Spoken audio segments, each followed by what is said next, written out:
আমাদের সমাজে অনেক মানুষ আছে যারা বলে থাকে চোখ আছে দেখবা, কান আছে শুনবা।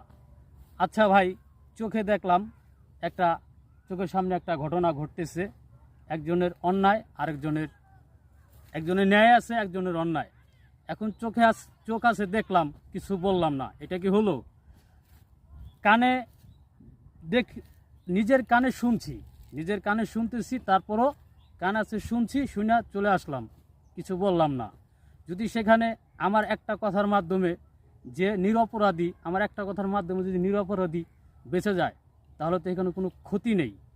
তো মানুষ কেন এটা বলে যে চোখ আছে দেখবা, কান আছে শুনবা, আর কিছু করার দরকার নেই?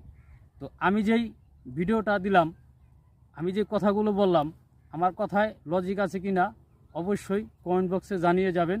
কারণ এটা আমার কাছে গ্রহণযোগ্য না বলে আমি কথাগুলো বললাম যে চোখ আছে দেখবা, কান আছে শুনবা, আমি এটা মানতে পারি না। তো আপনার কি মতামত অবশ্যই কমেন্ট বক্সে জানিয়ে যাবেন। আসসালামু আলাইকুম।